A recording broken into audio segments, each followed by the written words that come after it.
Okey, yang pertama. Nama Idina. Okey, adakah Idina aktif dalam melibatkan diri dalam aktiviti sekolah?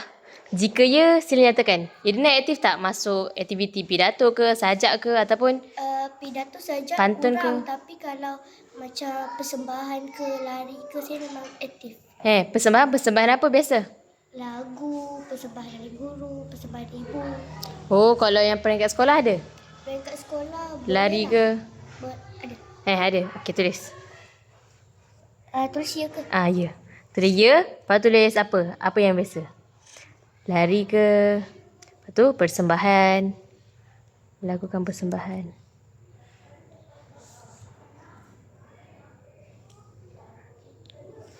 Okey, yang kedua. Adakah kemudahan asas di sekolah lengkap? Maksudnya, kemudahan asas seperti papan putih ke, penyapu ke, smartboard ke, yang kat sekolah cikgu gunakan buku teks lengkap tak bagi Idina? Ada library? Ada. Okey, tulis. Okey, adakah Idina memberi respon positif dalam cara terlibat aktif semasa sesi pengajaran guru? Maksudnya Idina dekat kelas, Idina bagi respon positif tak? Kalau cikgu tanya, Idina jawab. Kalau cikgu bagi kerja, Idina buat kerja sekolah. Buat tak? Kadang. Apa benda yang tak bestnya? Kalau tak? Tak bestnya kalau saya tak faham, lepas tu bila tanya kawan, kawan tak faham atau tak, dia macam kedekut tak nak bagi tahu. Oh, jadi kalau macam Idina faham, Idina bagi tahu angkat tangan Okey. Tulis ya. Lepas tu kalau tu.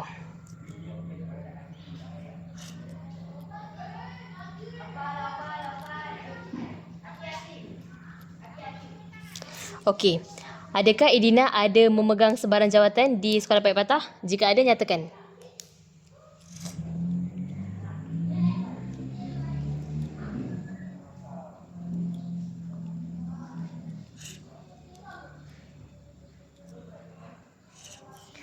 Adakah Idina mengamalkan nilai-nilai mulia di sekolah?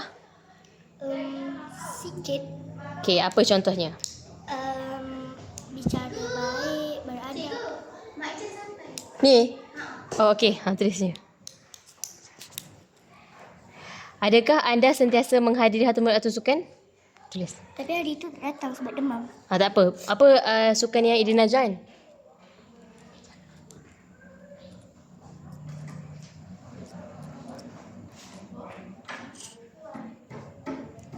Adakah Idina gemar dalam pelajari pendidikan Islam? Sikit. Okey, tulis. Ni sikit.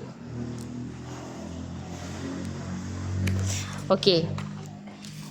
Idina menggunakan kaedah adakah penggunaan kaedah tayangan macam video ke gambar dekat dalam kelas menarik minat Idina? Okey, tulis ya. Adakah pembelajaran yang disampaikan oleh guru-guru menarik? Menarik tak? Kadang. Kadang-kadang menarik. Okey, tulis ni. Tulis kadang-kadang.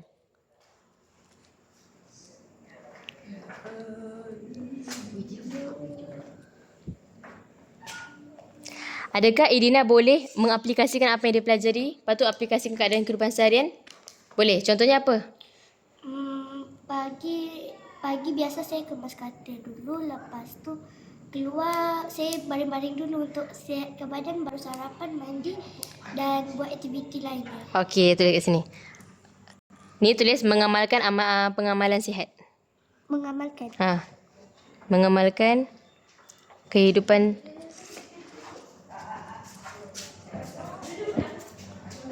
sihat.